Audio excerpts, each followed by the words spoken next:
Live from my mother's basement, here's Johnny! Hooray! That was the crowd in the background, the crowd noise. Thank you for whoever submitted questions so far. Looks like I just have two, but they've submitted quite a bit of questions. Looks like Dan, my best friend from dantalkswrestling.livejournal.com.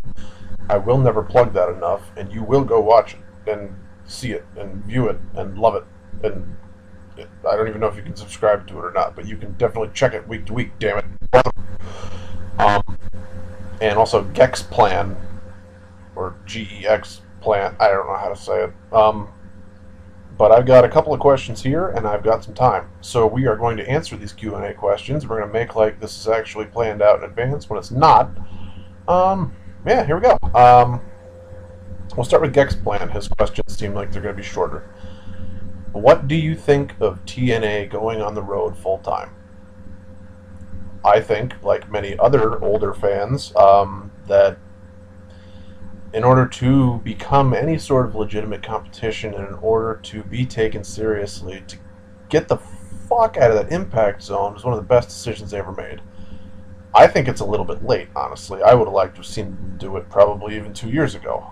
But I know that Daniel Parkin has harped, in his mirrored shirt that appears backwards, you can't read, time and time again that they need to get out on the road.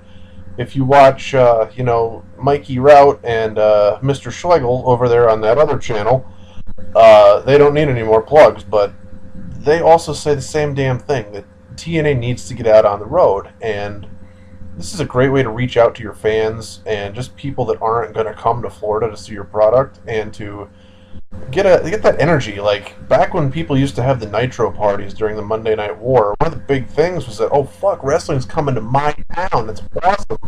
Let's go out there and show everybody in the whole world that our friggin' town and our city or whatever has like the best energy and can really get out there and make these wrestlers feel like what they're doing is important. And when you get that kind of buzz and that kind of vibe, and it's like, oh well, fuck, like TNA is coming to the Philadelphia area, TNA is coming to Chicago, TNA is coming to New York, TNA is coming to fucking Los Angeles, to Vegas, to I left out a whole shitload of cities, but you get the idea. It's like a bigger feel, like I get that WWE wants to do all the fucking arena tours and have all the WrestleManias and sold out fucking gardens everywhere. Fine, you guys do that, work on that, but if TNA can get back to doing not only the house shows around the smaller venues, but get some people into some 18 to 20,000 some odd arenas, and start to sell them out, I think you're going to see wrestling become a lot more popular a lot sooner than it would have without.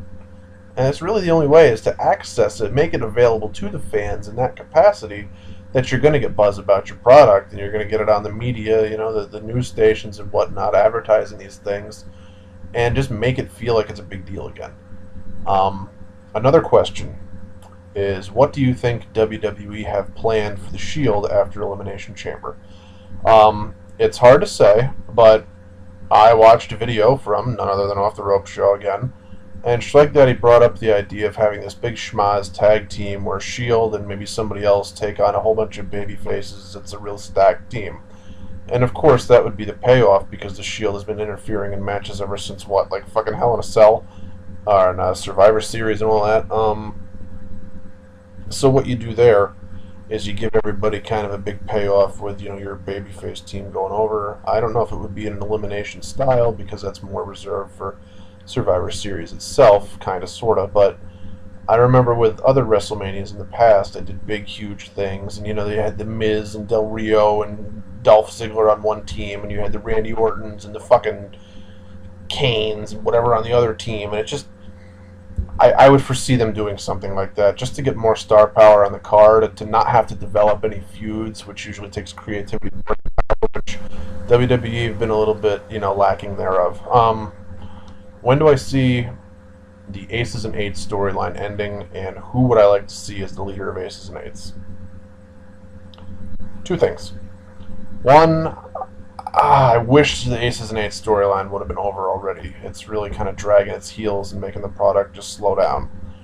That said, the only way that you're going to fucking make anything out of this is if you start dropping members out that don't mean anything, like Devon and putting people in there that can be featured that seem like big deal main eventers.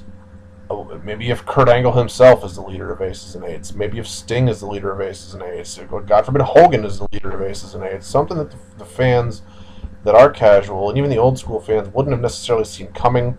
I don't want it to be Bischoff. I don't want it to be Jarrett. I don't want it to be some, just thing that didn't work for me. If Samoa Joe somehow is the leader of the Aces and Eights, that's a big fucking deal, because that automatically puts him up there into the bigger picture of things.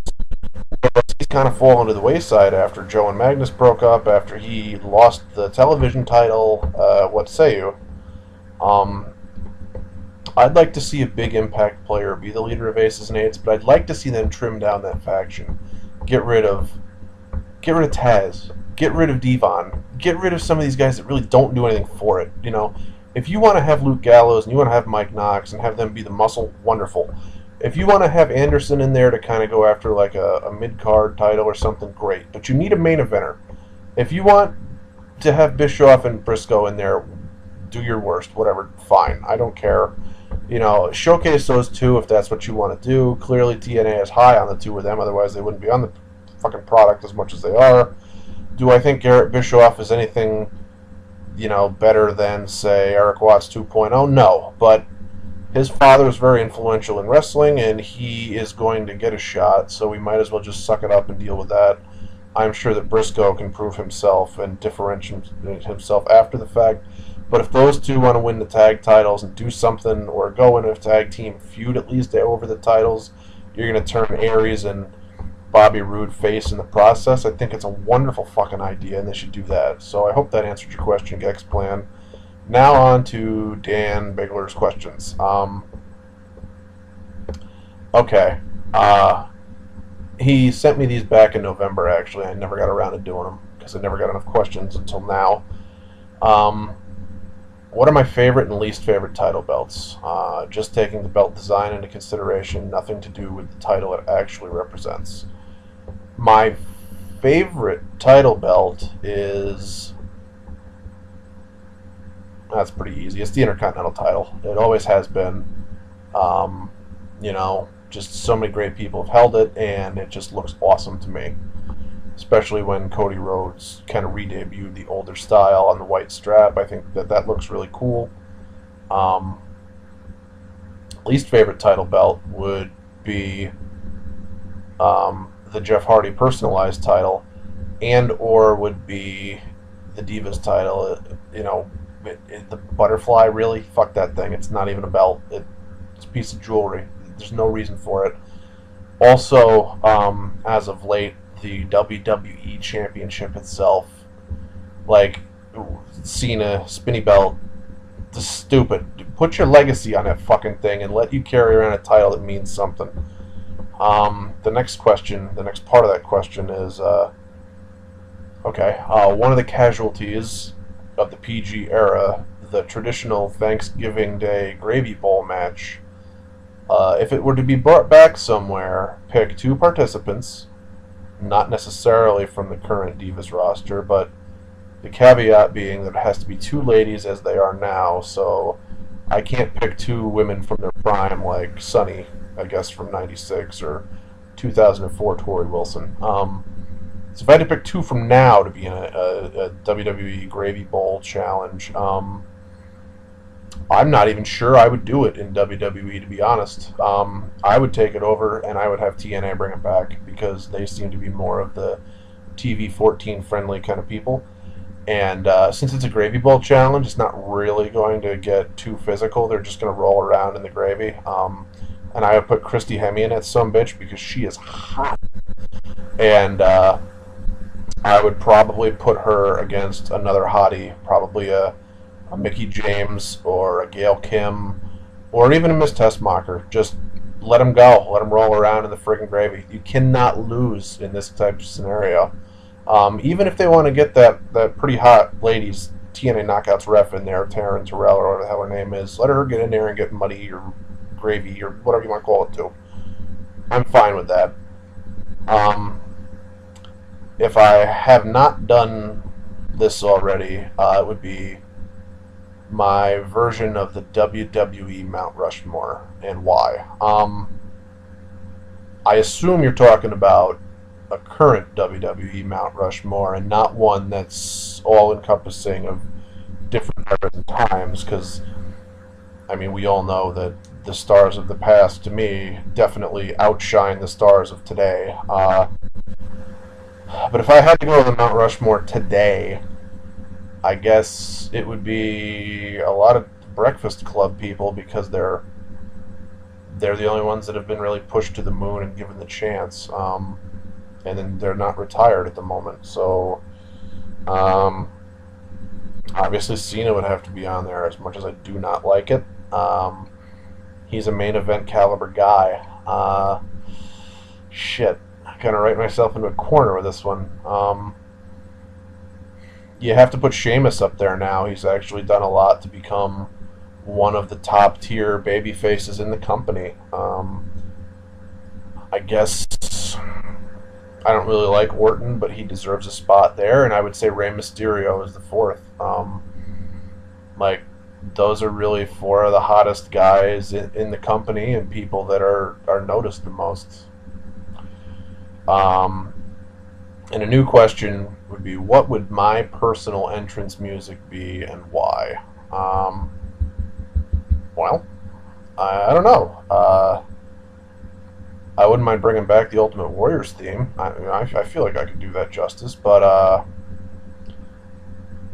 actually, like, I think I could get behind the theme song from your Hunter from the Future. You know, it's yours world, it's the man. Whatever, how I don't know how it went, but yeah, like that would be some good entrance music for me. I only would change it to John's World because I'm John. John's the man. Or I could do William Regal's old "He's a Man, He's a Man's Man." That'd be some good music too. So hopefully, hopefully you guys have more questions for me that you'll send in, and I can keep doing these. It's very fun. And thanks to those that sent in the questions already.